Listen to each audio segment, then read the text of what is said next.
Hey, Kat. Hey, Sam. I'm back. It feels really weird then because I literally just said this off recording, didn't I? I'm back, and bitches. Yeah. Actually, one thing I was looking at the last time I did it, look how much my hair's grown since, because it was long and then I cut it, didn't I? Like, I think the last podcast we did was like, oh, it was about 6 months ago and it was like here. So Yeah, it has grown quite a lot. it looks beautiful. It's gone a bit of a funny colour, but Oh, mate, don't even talk to me about lockdown hair. Rocking. I'm actually surprised of how healthy it is though. I think because I Yeah. cut so much of it off, it is quite healthy still. No, that's really super healthy, mate. Anyway. Welcome to what episode is it? Episode 12 Yeah, episode 12. of WhatMS. Yeah. And I'm lucky enough that Kat has let me join her again for the next couple of episodes to dissect some writing of yours, aren't we? Yeah. So this was some writing that I did for 2017. So yeah, 4 years ago. I obviously used to write all the time, and I used to write about my anxiety in air quotes, when actually my anxiety the whole time was MS. But I sort of I was going to do a solo podcast on like sort of around my diagnosis anniversary because it's been 2 years, and sort of was thinking what I was going to sort of say around that, and I was thinking about sort of what the main things the diagnosis kind of changed for me in my life. And the main thing I kept thinking of was that I've said all this to you, Sam, so you've heard all this before, but that I've known for so many years that there was something wrong with me and that I was really poorly. But because obviously they told me it was anxiety, and it was my mental health, there was always the potential to get better. And that was kind of what I was fighting for like a good few years, was kind of getting back to this place of being fine and well and whatever. And like, little did I know that obviously that wasn't going to happen. But it made me think of something I'd written 4 years ago without even knowing that what I was actually dealing with. And there's a certain part in it that kind of, that made me think of that. And it was like, having the diagnosis for me was having the potential to get better taken away from me, essentially. Sort of clung on to that for so long, even though I knew. It's crazy what you'd wrote, like referring to as anxiety, because I think we've spoke about this before, but I think this is the first time I've read something that you wrote, because the other thing I listened to was a podcast you did, wasn't it? Like years ago, where you were talking about what you thought was your anxiety, and that was crazy. Well, the thing I find crazy about this writing is, like, I think it's this one as well. It's like, if you, like, I will read through it. But also, you have to bear in mind that 4 years ago, Kat did genuinely 100% believe that it was anxiety and health. So obviously, there are some bits in it which aren't really relevant, but a lot of it, you could, if you replace the word anxiety with multiple sclerosis, it still reads perfectly. And it's something I could have written yesterday. Like, it's absolutely mental. But I mean, I'd written this, the time that I'd written this was, I'd been super ill, I'd got a bit better, I'd had another relapse again, and then I was getting better from that relapse. In fact, you use relapse as well. Well, that's why when I first read it, I was like, wait, I had to look at the date, because I was like, wait, hang on, what am I reading? And then I was like, 2017, she wasn't diagnosed then. Yeah, I even used the word relapse, like, it was because I was just describing exactly, and what amazes me is how I was able to articulate so well what we all go through and what I was dealing with. And I didn't even know what I was even really talking about. I was just describing exactly what was happening to my body. It was just mental. But yeah, I feel a bit like vulnerable reading this out. Like, I suppose when people read it through a screen or whatever, it's I'm not there. Like, I'm not. Do you want me to read it? Yeah, maybe actually you can read it. And then it'll be like a commentary. Yeah. Won't it? Yeah. Well, we can read, because there's paragraphs, aren't we? We thought if we read like bit by bit and then dissect it, I guess. But the first bit I'd say is like your introduction, isn't it? So it says, I've titled this document blank because I don't even know what piece of writing this is even going to be about. I guess that's how I feel. Blank. My mind is blank. Writing is one of my ultimate faves, and for a few months now, nothing seems to come. It's like my brain is just white. There used to be a whole load of black squiggles in there bouncing around, bouncing off each other, and it was easy to transfer to words. It just flowed. I think that's my problem. I've lost my flow, not just with my writing, but just my life flow, my wave. Yeah. So basically, I'd had two kind of like whopper relapses, and had sort of recovered a little bit, and then had another one, and I was just, yeah, it was in such a strange place because obviously I didn't know what the hell was going on, and was just sort of, yeah, just kind of And feeling. I think that writing is difficult anyway. Like it's like the most, I don't know, like what the word would be, like popular scene thing, isn't it? In like TV shows and films and whatever, like tortured writers. Like you always get tortured writers, don't you, that can't write for months on end because they're so uninspired and they're so this. So I'm like, you're dealing with that as well. Like I think all writers have like ebbs and flows of what they want to write and everything else on top of it that's like pulling away from having that inspiration to write. Yeah, I remember being like, why can I not write? I used to be great at this. Like, what's happening? But then Because apparently, I'm real, like mine comes in real like waves of whether or not I don't know, I feel like you describe it really well there, like having loads of like black squiggles to just white. And sometimes I'm like, even if I don't have anything in particular to write about, sometimes I could sit at my computer and just be like, duh, duh, duh, and like type away and something comes out. And then sometimes I'm just um, like there's nothing in there. yeah. I've got loads of random stuff actually in my notes up at the moment, just random thoughts but nothing's really coming together as kind Yeah, I of. have loads of my notepad where like always the same. I know we're similar. It'll be like midnight or 1 a.m. and I'm like, oh my God, I have this amazing thing to share with everyone. And I write it all out. And then in the morning, I'm like, that is far too vulnerable. I am not posting that. Massively can relate. Yeah. Yeah. Just have to start doing late night, just like write it and click post. Yeah, and just fuck it. Just be done with the matter. It's all good. But yeah, so then moving on to where it sort of goes into it, you wrote 4-ish weeks ago, I had a relapse, a biggie actually. After a year or so of getting better very slowly, I kind of felt I was in a place where the anxiety and physical symptoms were manageable. I feel like the anxiety needs a different name. MS, like an actual name, because it's like a thing, like a little pebble you carry around on your person constantly or something. Sometimes the pebble grows, though, into a big rock. I'll be honest, it's pretty annoying to lug around literally everywhere you go, and sometimes it can turn into a giant slab of rock. It just crushes you. I'll stop it just there because I felt that's the first time, isn't it? That's the pebble analogy. It makes me so emotional. Like it's so weird because the bit about I feel like the anxiety needs an actual name. Yeah, it does have an actual name, actually. Name, and it's called multiple sclerosis, surprisingly.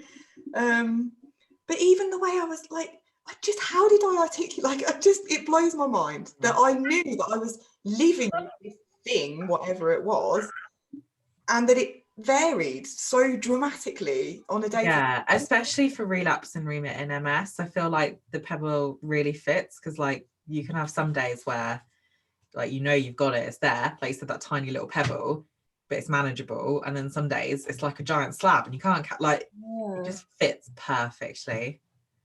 It just gives me goosebumps. I'm literally like, like it creeps me out. Psychic. Yeah. Yeah, because what's the next bit say? Yeah, the next bit says, it's always there though. Even the days it's a tiny pebble, no bigger than my little fingernail, it's still in my pocket, just hanging around. I always know it's there. It's like, and that's exactly, even to this day, that's how I feel about my MS. Like at the moment, that's how I feel. I feel like mine is quite a small pebble at the moment. But a week ago, it was a big fucking rock that I was carrying around in my pocket. Like, and it's still the same. It's just, it's just crazy. Madness. But yeah, you can carry on reading, Sam, because I'm cringing reading my own writing. I'd be like that. Yeah, so it's always there. Well, for the past 4 weeks, we've been at slab status. There's been days where it's got light enough. Insert girls who lift joke here. For me to push up and peep out from under it, bears hit me like, well, a giant slab of rock falling on top of you. If we're going to continue with that analogy. God, I really struggle to say that word. Analogy. And I'll tell you bloody what, it's just more annoying than anything. In your head, you're just trying to go about your daily business, but your physical body has completely other ideas, which again, that's so relatable because my, like, I don't really experience to that deliberating? What's that word? Deliberate. Oh, I don't know what the word is. I don't experience like an extreme like cognitive issues per se. Like, yeah, when I'm really tired, I will like forget words and have like brain fog and all that, but nothing. I don't think I ever have experienced it drastically where like, because some people that's like their main symptom, isn't it? Like they struggle to go about their day. So for me, like that bit rings true because mine is more like that I'm trying to go about life, but my physical body doesn't agree with what like my brain wants to do, sort of thing. Because in my head, I'll be like, I want to do this, I want to do that, I want to do this. And then my body will be like, no, not today. Yeah, I can relate to both actually, to be honest, both cognitive and physically. But yeah, I mean, it was like around this time, it was like, I think I speak about it later on in the writing, but it was like my left side just would stop working and I wouldn't be able to use my hand and stuff. And it's like, Yeah. I was saying this to all the doctors and they were just like, yeah, you're just anxious and you take some antidepressants. I just can't. That's what I thought anxiety was. I thought anxiety could affect you that badly because it was happening to me. So why would I question it? And Yeah. a lot of my friends have said to me, you know, we used to think that you were just being really dramatic and that, you know, that didn't really sound like anxiety and that you were just sort of like, you know, hamming it up kind of thing. And I was like, I was telling the truth the whole fucking time. Like, Yeah, I said to Frank when I read it, I was like, can you imagine if like peak, one of my really bad relapses where I couldn't walk and the doctors were like, yes, it's in your head, it's anxiety. I'd be like, that's such a mind fuck. Because you're like, God, like, you know, like you're not doing it to yourself, but like you said, you think, right, I can get better from this. Like I've got to be able to stop it. yeah, I thought it was all my fault and I thought I was doing things wrong and I wasn't, I don't know, that I wasn't, yeah, because they kept telling me it was in my head and they were like, you're not trying to help yourself because you're not taking these antidepressants and I'm like, but I keep weeing myself and I can't see and my left hand's not working. Like, I don't know, no, it's in your head, hun. And I agree with this bit, Eve. I find it equally both super interesting and utterly terrifying how much the thoughts in your brain, both conscious and subconscious, can actually have play effect on your body's chemistry. Because I think that even though it wasn't anxiety you were describing, I do still think that that is very true, isn't it? Like stress for people with MS, stress can be such a trigger, like than a physical trigger. And it's wild, isn't it, that you can, that's an emotion, a feeling that can actually trigger like a physical I don't know about you, but all of my water relapses have come off the back of something really bad that's happened kind of like emotionally in my life. Like looking back, like yeah, and how it can affect. Just take a moment to appreciate Murphy in the background. But yeah, stress and MS. I think I say this later again in like the writing, like about something about stress, like being stressed and my whole body kicking off or whatever. And it's just like, yeah, it's still the same, but yeah, I mean, this is it. My logical kind of on the spectrum brain was like, well, I've got anxiety severely, so I'm going to research it and make sense of it. So, you know, I was in this next bit, it's like, basically my body's flight or fight mode is switched on permanently. The inbuilt mechanism we all as humans have naturally installed in us to protect us from danger is just turned to permanently on. My body's firing off all kinds of hormones, adrenaline and chemicals to prepare me and protect me from a life-threatening situation. And that was kind of how I justified it. And I was like, well, my body's having all these such extreme reactions and that it just must be my flight or fight, because what else could it possibly be? They're telling me that it's not anything else. So yeah, can't for the life of me think what it was, where I was listening to this or reading it or watching it. I can't remember, but it was about the whole like fight or flight thing. And I found it fascinating. So it was saying that like Neanderthal us, like when fight or flight was real a thing where you'd come across a lion or something and you'd have that fight or flight response. Nowadays, the threats tend to be invisible as such. Like if you're not watching, I'm like air quoting. So like it could be a stress at work or like a stress in a relate. Like it's not always like it's not a physical lion chasing you down the street. You know, it's something invisible. And so that fight or flight is difficult because where you can't run anywhere away from it because it's your like everywhere, and you can't physically fight it because there's nothing physical there. And so it was saying that's why our immune systems can be so like frazzled. Like that's the element it plays in stress. I don't know if I'm explaining myself very well. So like sometimes you can think like stress is really bad for MS. Well, why? Well, because it like does play an effect on your immune system because your body's like going haywire, like trying to resolve a situation, and it just can't because you can't physically run away from it or physically fight it. Yeah.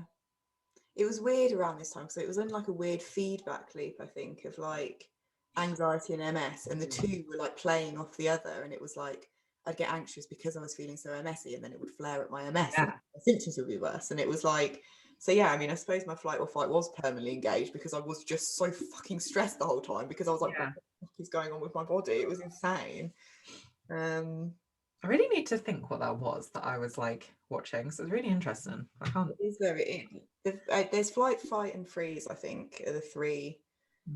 Like, I can't remember what it was. but it's yeah. It served us well when it was years and years and years ago, but actually now It doesn't. Yeah, it doesn't serve us yeah, it's anymore now.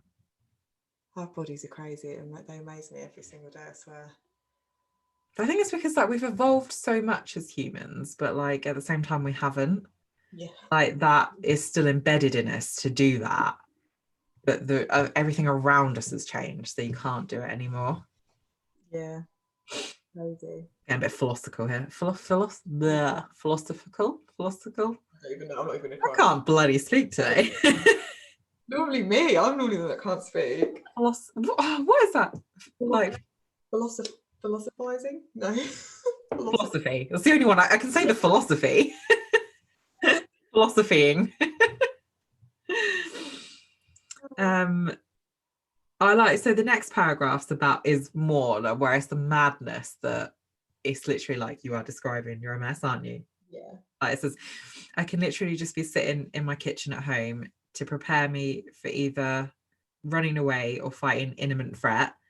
My body goes into all kinds of wacky stuff. It will send blood to all my muscles just in case I need to sprint off or get out cash smat on. Cash. I can't friggin' talk, honestly. My body swells up so much it's uncomfortable to walk. I look like I've just finished a heavy training session. I lose control of my limbs, my left side in particular for some. This bit, it says my left side in particular for some reason has a question mark because you, even at the time, you're like, why the fuck is it just my left side? Do you know what as well, mate? It was so weird because when I had my MRI, so I had problems with my left side for years. Like I'm talking years before my diagnosis, probably about 8 years before. I'd have the odd of my hand wouldn't work properly and I had issues with my leg, but they weren't enough for it to be any like, you know, I could still carry it, but there was issues there. And obviously when they MRI'd me for the first time, there was so much old scarring on the right side of my brain. So it was like, there it is. There are all the issues that I've been having over the years on an MRI scan. It was really weird. And obviously they weren't active lesions, so it was just scars, and it was just mental. I was just like, wow, like that's why I had all the problems with the left side. Crazy. Like my hand and arm feel completely detached from my body and I can't hold things properly. My vision is blurred to the point the point of someone standing in front of me will be completely out of focus. I find it amusing that I can judge how poorly I am on any given day by how much the bottles, etc., on my sink vibrate and shake when I'm sitting on the loo in my little bathroom. What do you mean by that? Like the vibration feeling? No, it would be like because I had really bad optic neuritis, and like I say, Right, you're talking about your vision. yeah, so it was like everything would just literally look like it was vibrating. And I remember I used to sit on the top because you've not been in my bathroom, but it's like really, really tiny, and it's like the toilet, and then right in front is like my sink with all my shit around it. And yeah, I just used to sit there and just watch everything sort of like vibrating. And I'd be sitting there thinking, wow, like what is this? Like why is this happening? And then I'd have some days where it wouldn't do it, and I'd be like, oh, clearly my anxiety isn't that bad today. And it was just my vision was like all the stuff with my vision was quite bad. That sort of those relapses. Yeah, when we first started talking, I think it was your eyes were playing up, weren't they? Your optic neuritis. Yeah. Where was I? Sometimes my legs just don't work and I have to prop myself up to be able to move around, and I'm out of breath, constantly shallow, sharp breathing is the norm. It's more noticeable to me when I'm not out of breath, to be honest. This illness has become my daily reality. Yeah, highlight that bit. This illness has become my daily reality, because it was I was in a relapse. I was really, really poorly, and I remember not being able to walk properly, and it was the shallow breathing. And they say that that's not an MS. It's 100% an MS thing. I still get it now, but not as bad because I'm not in that relapse anymore. But it's like it just feels like you can't catch your breath, and it's not the MS hug because I get that as well, and it's a separate thing, but it's like it does mimic, and you feel panicky and anxious because you feel like you just can't kind of catch your breath properly. And I don't know if anyone else gets that, but apparently it's quite rare, but it was like one of But it doesn't surprise me though, because if it can affect like people who have speech issues and swallowing issues, then it's going to affect your breathing, isn't it? Surely. Yeah. And there's a specific cluster of symptoms. I think we've talked about this before on your brainstem, like speech, breathing, your facial muscles. There's a few other ones as well, and I actually have loads of. You can see it on the MRI. I've got lesions all over my brainstem, and like breathing and speech and swallowing. That's all the time. Whereas for me, I think I've got. I mean, I haven't had an MRI in so long. Can't even remember. But I have got some on my brain. But for me, the bulk is on my spine, because it is more, like I said, less probably cognitive stuff for me, more mobility issues. Yeah. So mine tend to be all around there. I like this next bit. Whoever thinks anxiety is just worrying and that it can be stopped, cured by staying positive is deluded. When a 28-year-old woman, you lose control of your bladder 3 times in a day, or that you have to use the loo 4 times in a 45-minute trip to Tesco, then come back to me and tell me I should simply stay positive. Which the next bit links into it. Believe me when I say I'm one of the most positive person I know. If I wasn't, I wouldn't be here. I don't say that to be attention seeking or dramatic. It's just the truth. Like that, as like hits the nail on the head, because that whole like we are positive, like we're not negative, we're not dwelling in it. We are such positive people, because fuck me, it could be a lot worse if we weren't. Yeah, I agree. And I just whole episode, didn't we, on toxic positivity? Yeah, and that's everyone's favourite episode, is that one. I think that one was quite popular. I still get people saying, like, messaging me about that now. But I mean, if you replace the word anxiety in that with MS, like whoever thinks MS is just worrying and that can be stopped, cured by staying positive is deluded, because that is what we get all the time, isn't it? Like, just positive, like don't think about it. Don't think about it. That's what I've had like a lot lately, because I have like said to a few people, I'm like, oh, I'm in kind of unknown territory here. Like I've had a whole year without a relapse. Like that's the longest I've gone since I've been diagnosed. Oh, just don't think about it though. Just don't think. And I'm like, let me unpack that. The problem with that is that on one side it is relevant and it is useful and it is something that I've adopted, because from the point of view that there's no point living your life in constant fear, like especially when you do have a condition like MS that is with you for life. You know, you can't go through life thinking, oh God, is it going to be today? Is it going to be today? Because what kind of a life are you going to end up leading? But my problem with then being like, don't think about it like that, is that that's not how it works. By me not thinking about it, yeah, like, yes, staying unstressed, it's things like that you can do to help yourself. But if you're gonna have a relapse, you're gonna have a relapse. Like that's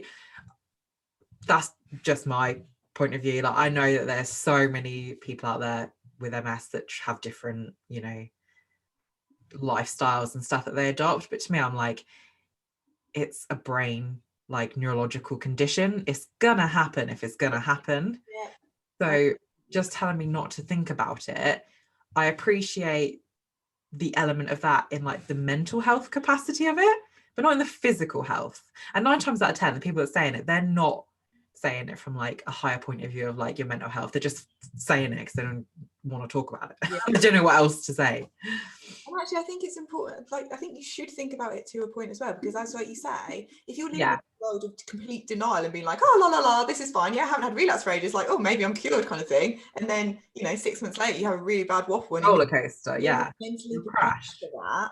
It's going to be very difficult to deal with. And I always say that to people. And I think people, I don't know, that it comes across as negative. And I'm like, I will get ill again. And I'll probably there'll be times when I'm really, really poorly. And people are like, oh, but you don't know that. And it's like, I kind of do know that. Like, I hate that. I hate when it's like, then you're being negative. And I'm like, but I'm not being negative. Like, I'm a really positive person. Yeah. Yeah, I completely agree. Stay strong. Yeah. Oh dear. Side note, I've just noticed I've had like a million missed video calls from my little niece, and she's like, do you want to play Animal Crossing? Oh. Right, where was I? Right, people often assume panic attacks are hyperventilating into a brown paper bag type thing. I mean, they can be. I had one the other night sitting in bed, but they can be so low key, it's almost funny. Is the next bit related to that? Not really. No, so yeah, I think that with like that, that's probably more then, isn't it, on the anxiety back side of things. But it's just funny because like, I mean, it's not funny, but like I'd get like sit like I think I must have just been sitting in bed and come on quite messy, as we call it, and then had a panic attack off the back of that because all this stuff was going on with my body, and I was like what the hell is going on? Yeah, like you're like, stop it, and then you're trying to stop it, and then it's just snowballing. Yeah, that's what I was saying before about the two tying into the other, like anxiety and the MS feeding each other basically. This bit I've highlighted, this next paragraph. I have okayish days sometimes. About 2 days ago, I had nearly a whole day of being fairly symptom free. These are my favourite days, but they do lull you into a false sense of security. I'm cured. Yeah, unfortunately, it never lasts, and at the moment anyway. I also feel strangely guilty in that the moments I am happy and symptom free, the times when I can laugh, I feel like I'm a fraud and that people are looking on and making judgment. And I don't understand why I'm not just able to be normal and silly, carefree cat all the time. Mate, it makes me want to cry. Like, I literally got tears in my eyes. Why is my dog going absolutely mental? I wondered what that was. I was like, the hell is Frank doing? It's Matthew. I don't know, being crazy. But yeah, like that. Because that's what it is, isn't it? Like, and even with I have it today. Like the other day, I had a day. Oh mate, it was like I have not had a day that good since my diagnosis. With my physical symptoms and my cognitive stuff and like my fatigue were at a level for me that was just so good. And I got up at 5:30 because my sleep has been trashed fairly recently, and I think I did 25,000 steps that day.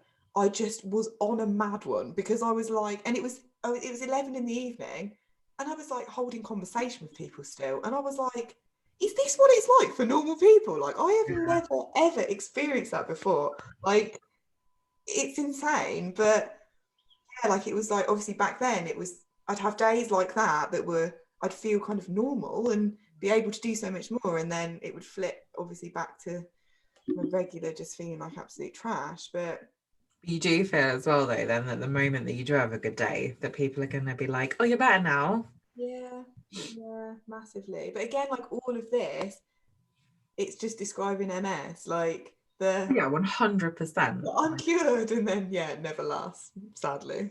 And the judging thing, and it's just yeah, I still get it now. I'm sure you do as well. Like the guilt where you're sort of like, God, I'm actually like having a good time and having a good day, and you're thinking, oh, all these people are going to be thinking, oh, she's fucking fine. Like, what's wrong with her? Yeah.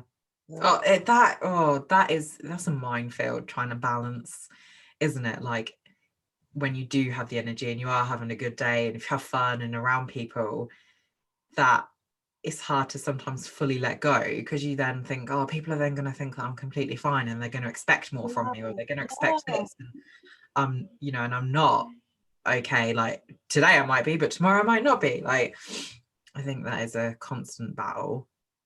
Yeah, I've kind of stopped trying to even police what other people think of. I think that's the best way, isn't it? Because those closest to you, you can explain it to and like can, attempt to understand. But I think you've just got to stop worrying or like not even worrying. You just got to not try dwell on it because people are going to be like, oh, well, she was fine yesterday. Well, I just think to myself in my head, I'm like, well, the facts are I'm very ill. So actually, Yeah. do what you want with that. Like, Yeah. And you think actually then if anyone was to then challenge you on it and say, well, you're fine. And then you said to him, well, actually, I've got a neurological condition. They'd be like, oh, okay. Soz. yeah, the picture of my brain. Like, do you know, but I even gaslight myself to a point, and that is something I'm trying to work on. Is like that sort of, oh, I'm probably finer than I am, and then I look at actually how ill I am, and I'm like, no, you can't, you're not. You just, yeah, it's a weird one. And the next bit, according to the above, there apparently are a lot more squiggles in the hashtag Katznelson brain vomit. I love Katznelson's brain vomit, by the way. In my head, I thought, things currently are just very difficult to put into words. And although when I usually write stuff, it's serious, I feel like pieces of this one are borderline depressing. And the last thing I want is to bring anyone else down. Yet at the same time, I feel like sharing the darker details of what's going on could potentially help someone else feel like they're not suffering alone. Because you do seriously feel like you are completely and utterly alone. That again, that's massively how Highlighted that bit, mate. but like even the last bit of the paragraph above that you've put, yeah, at the same time, I feel like sharing the darker details. Is that not what this is? What I'm because people will. I don't know. I feel like you will get loads of there's so many inspiring people out there that have MS that are still able to do so much, and that's their place to like inspire.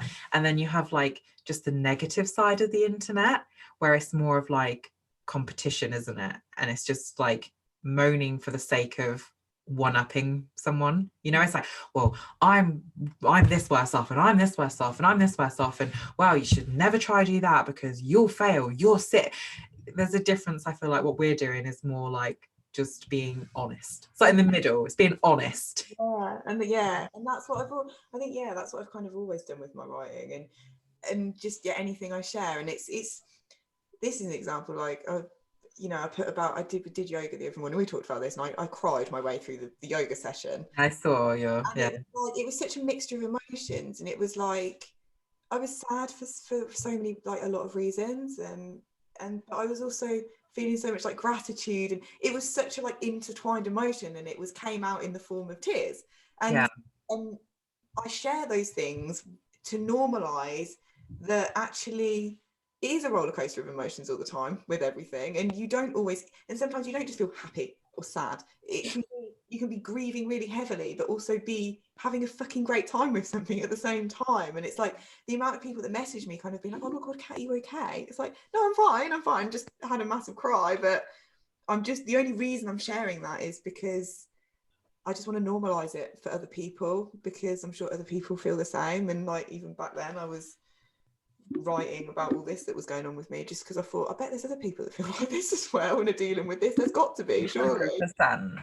I just didn't realise that there was a whole chronic illness community out there waiting for me to welcome me with open arms. But yeah, I say, I've said it loads, but I'll always say it, like when I was first diagnosed, finally finding a blog post, which I can't even remember who it was by, to be honest, where she wrote about, it was this like kind of similar writing style to yours, where it was like hard truths with a bit of like humor in it kind of thing. And she'd wrote about wetting the bed and like her husband, and she was, yeah, I say it all the time because I was like, oh my God, I'm not the only person.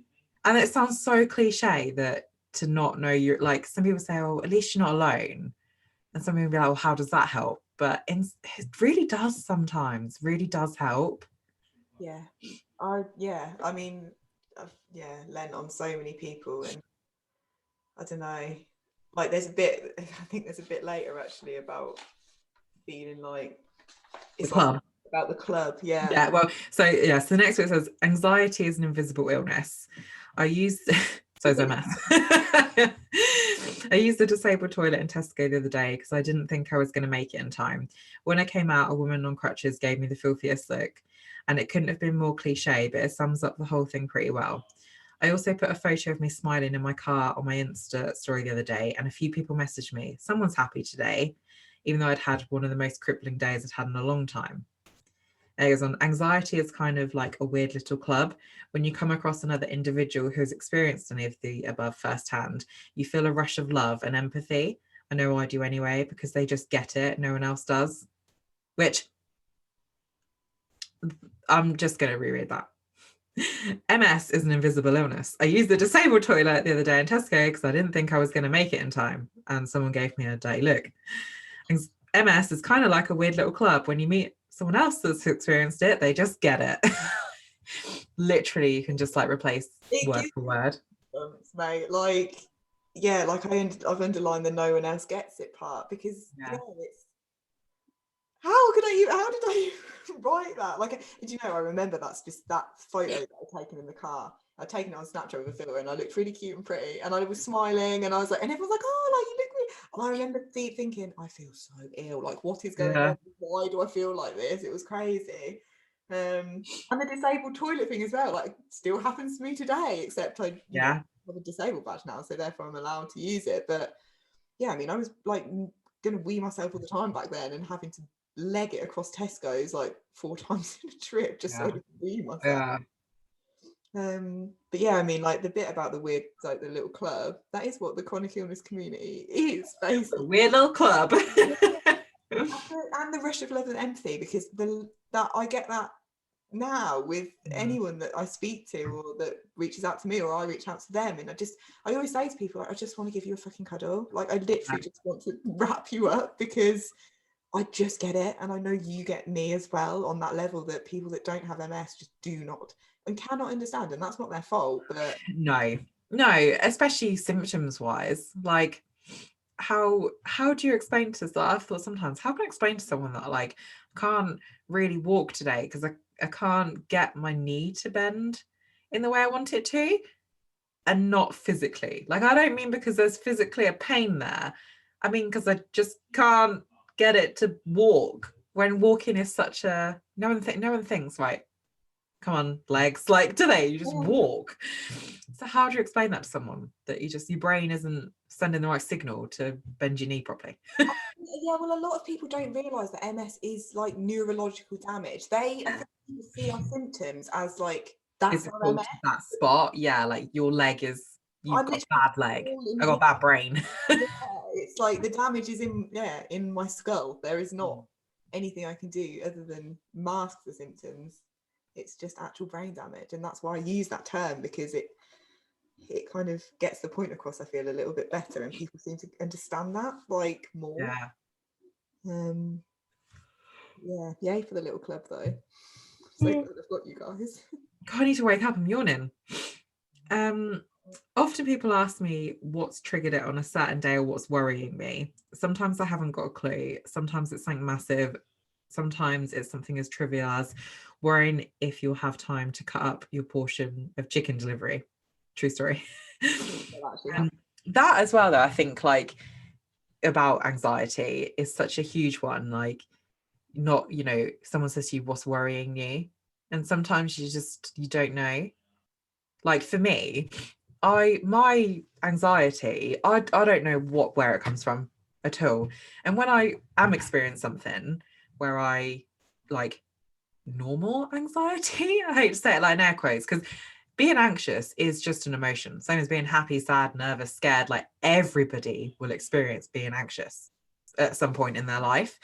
And so when it's stuff that I can kind of like in my head, I'm like, oh, I'm anxious because of this, no matter how like trivial it might be, I can kind of cope with it a bit more because I'm a bit like, right, that's what's causing it, deal with it. But for me, like my worst anxiety is that like pit in my chest that I'm just like, why is it there?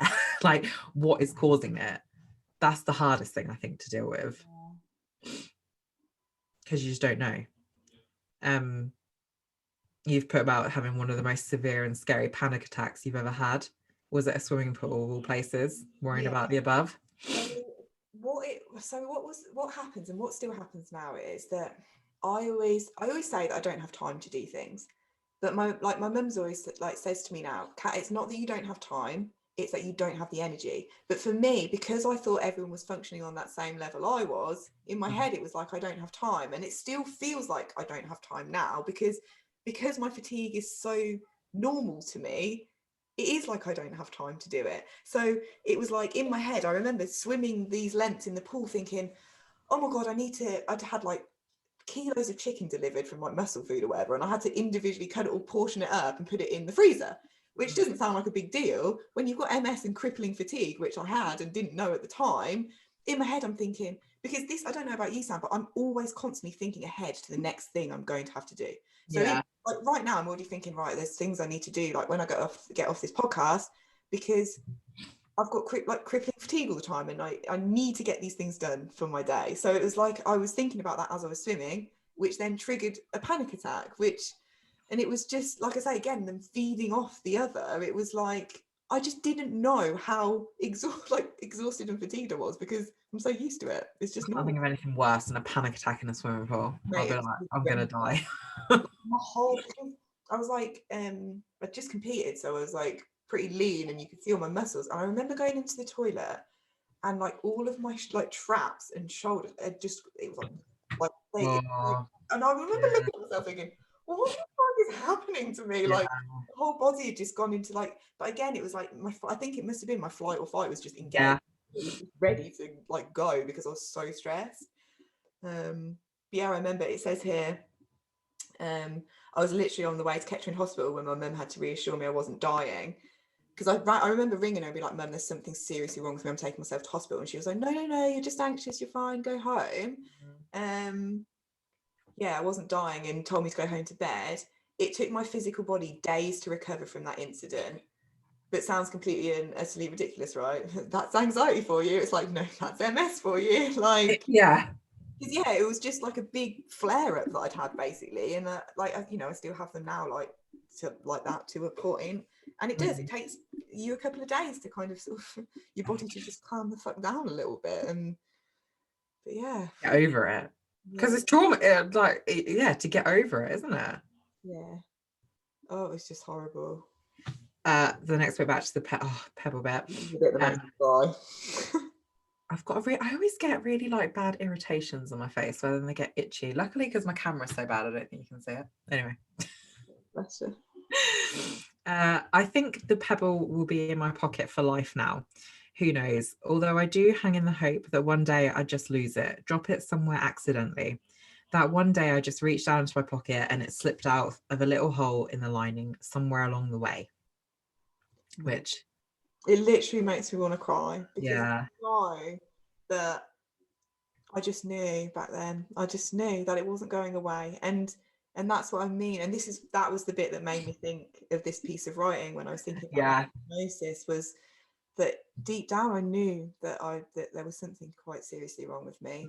And it was when I had the diagnosis, it was, as much as it was a relief, it took away the possibility that I was ever going to get better. And like my heart just breaks for past me and this thing being like, oh, I hope one day it just sort of fucks off and disappears. But I just knew, it was just like in me that I knew that it was, that Pebble weren't going anywhere, and it's going to be. Now you should paint the Pebble and decorate it, and it can be a nice pink or purple, not orange, like non-orange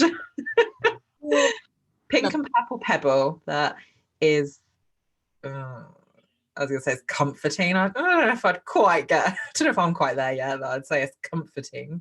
You just know each other to better. Make it your own Pebble. Yeah. Customize the Pebble and get to know the Pebble. And yeah.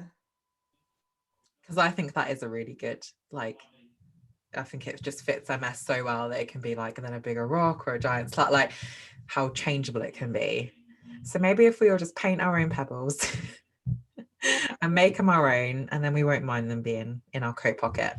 Yeah, it's just always there. And like, even like, I feel it's like, it's weird to say it, but I feel really, really good today in regards to my MS. I'm not really symptomatic. I've been a bit fatigued, like, you know, the usual. Yeah. But my pebble's tiny today, and it's just mad to think that it, like, again, that I could articulate our illness so well, and I, you know, 2 years before I even what MS even was, like, insane. Our illness is insane, mate. Tell you. There's one more bit I highlighted on this, but I'll just let you read the rest of it. Yeah, so then you've got to say, I'm very lucky that with my line of work, I understand the basic functions of the physical body fairly well.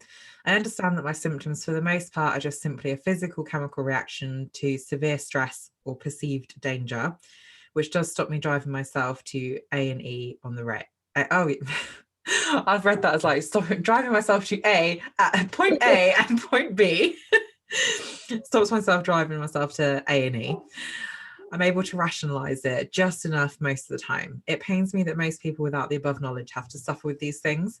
Thinking and believing you're hands down genuinely going to die is pretty bloody terrifying. I can tell you that now. I have and do still a lot of research on the subject, and as much as I understand what is happening to my physical body, I cannot for the life of me figure out why it continues. That was a bit highlighted.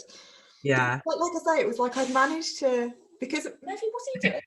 Because of my job, I do understand the functions. I can understand what anxiety is, how it works, the flight or fight, like all these, you know, all our systems, whatever, like to a point. And it was like I could rationalize everything, but then it was still happening. So I was like, you know, I'm doing all the things that should be helping my anxiety, but Murphy, stop it. Honestly, what is he up to today? He's just sniffing at the door. I'm just going to let him out. So sorry, guys. BRB, guys.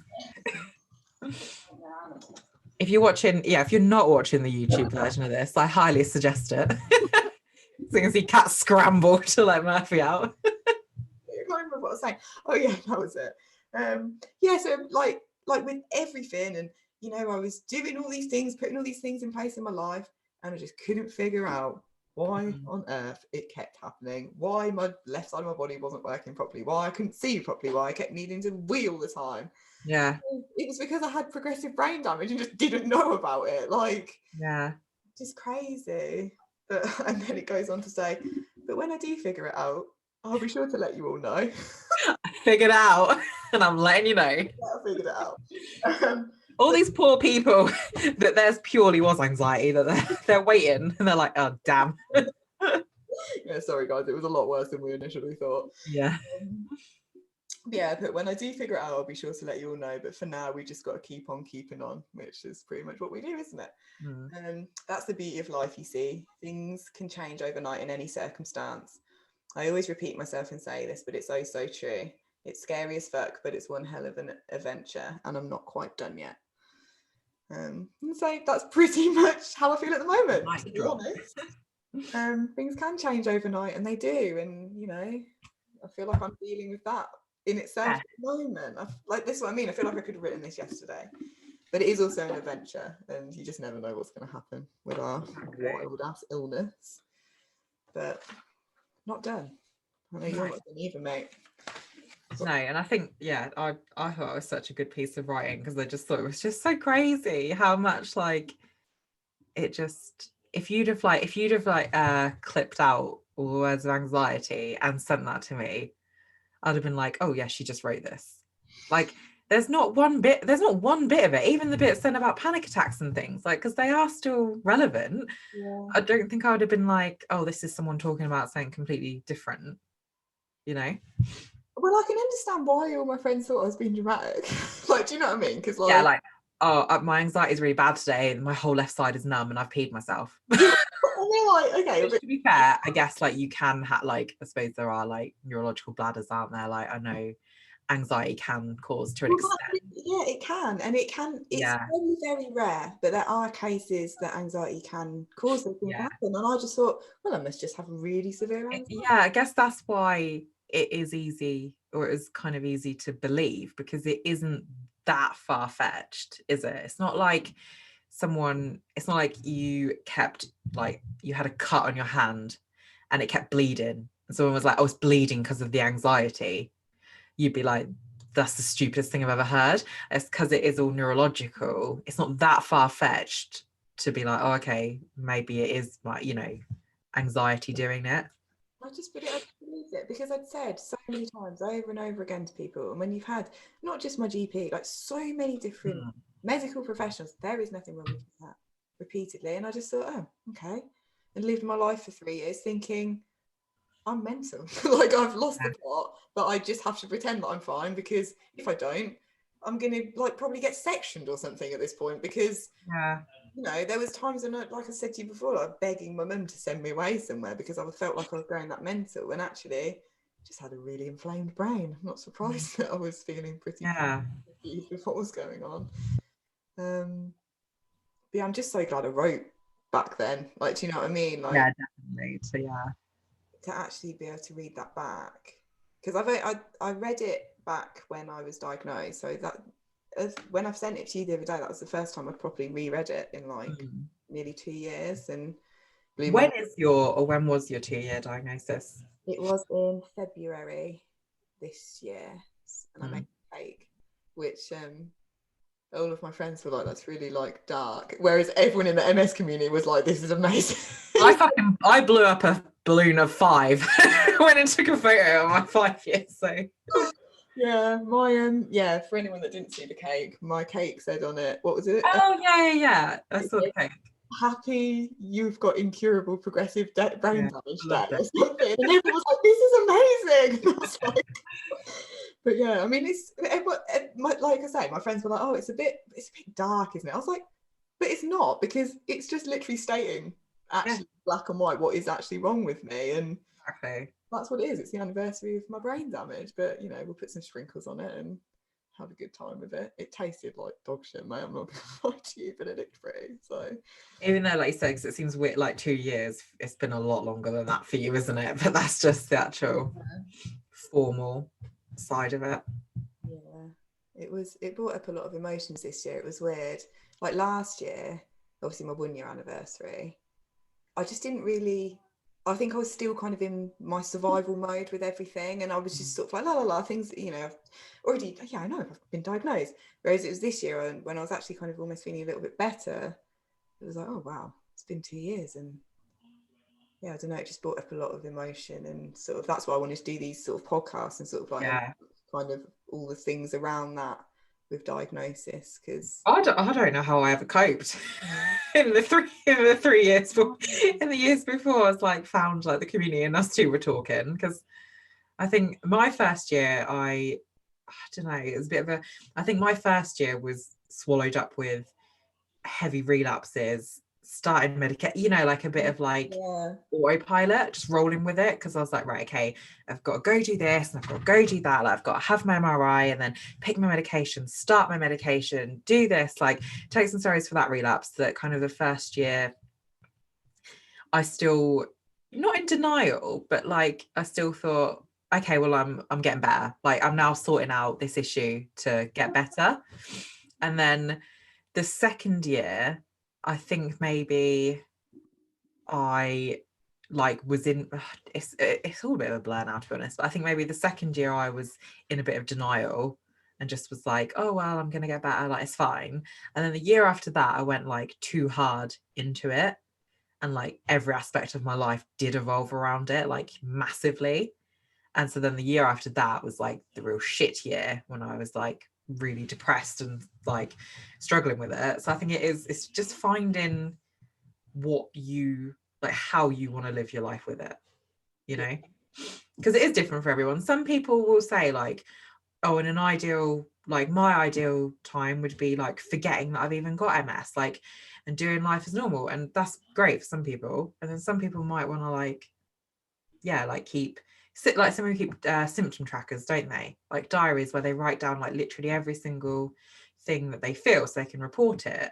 I think you just got to work out what feels right for you, because I'd say I'm kind of somewhere in the middle. Yeah. I don't write down every symptom because I tend not to really like dwell on it, think about it as much. But at the same time, I can't really say that I forget that I've got MS. Yeah, I know. Yeah, I'm at that point, like where it doesn't affect me daily in some form. yeah. The Pebble's always there, but it's like I don't know. I think uh, I've been getting to know my MS like so Yeah. well, and I think that's what I would say to people is like because mine and Sam's MS is completely different, and, but we still have the same illness, but we manage it in our own ways, and we know. Like I know the things that are going to probably make my symptoms worse and what help, and I don't know. It's like fine tuning your own treatment for yourself, if that makes sense, because the doctors and stuff are only going to do too much, so much. Is Murphy trying to come back in again? This has been a nightmare, mate. I'm just going to shut him out because it's freezing. Now he's just barking in the garden, guys. He's just running. My dog's got dementia, everyone. So just so friggin' adorable. At me now outside the door. But yeah, I was going to say something else about diagnosis, and I've just completely gone now. Yeah, that's what I was going to say. I was the same as you. Like the first year, I think I was so caught up with stress. Sorry, I can see Murphy in your camera. Look at him, look at him. He literally was just like in that tiny gap, just staring at me. Oh my god, he's so cute. Oh, right, Murphy, you've ended the podcast there, I think, for us. But yeah, that was what I was going to say, was that, yeah, the first year was a bit of a blur, and so it's only now that I'm sort of finding my groove, learning my own MS, and that's kind of what advice I would give to people. Just take time with it. Like don't be like, okay, this, because it's a roller coaster, isn't it? And all these things are so cliche, but it's because it's true. It is like you just need to figure out what works for you. Yeah, and I think me this time last year was like, oh yeah, I'm totally comfortable in my illness. Like I'm fine, I know it. And now a year later, I'm like, wow, I definitely was not back then. And I feel a lot differently about being ill and managing everything and my outlook on life. And yeah, I try more to think like it's okay that I will never be okay with it. Like sometimes, and I mean, it's fantastic. I see some people say like, I finally got to the point where I am okay with my MS, and I don't think I ever will be, but I think it's more like coming to terms with that, and knowing that even if I do have a really bad day mentally where I'm not okay with it, I know that that's not going to be every day. I can pull myself out of it, sort of thing. Yeah, we don't have to get over it, as I was told that I need to get over it. No, you don't. Thought I'd be over it by now. 3 months after I was diagnosed with a life-changing chronic illness. Exactly.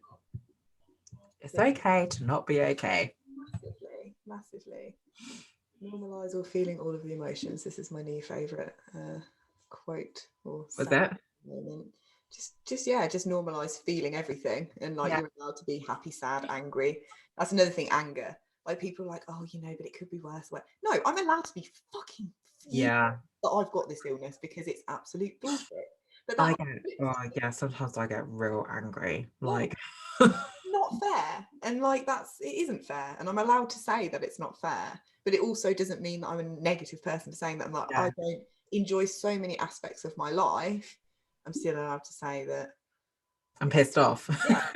Yeah. It's not cool. So yeah, this anything else that you wanted to add? I don't think so. Like I say, I think this has been I was going to do like a few like sort of diagnosis topic kind of things, and I mean this has been a little bit all over the place, but I think we've got some good points across, mate. Yeah.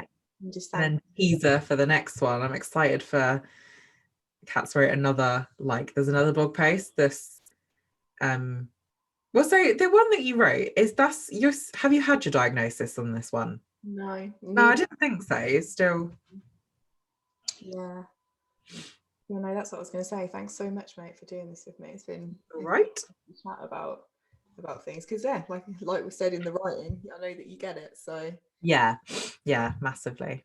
appreciate you just It's been fun. Thanks for having me, everyone. love it. And it gives me, a lot more confidence to kind of get back into podcasting and everything. So Yeah, right. excited to see what's to come. Yeah. But I'll be back again. Yeah, anyway. Yeah. I think I'll be we said back. we're going to do something, can't we? So yeah. Anyway, thanks Cool. guys for listening, and we will speak to you soon. Bye. Bye.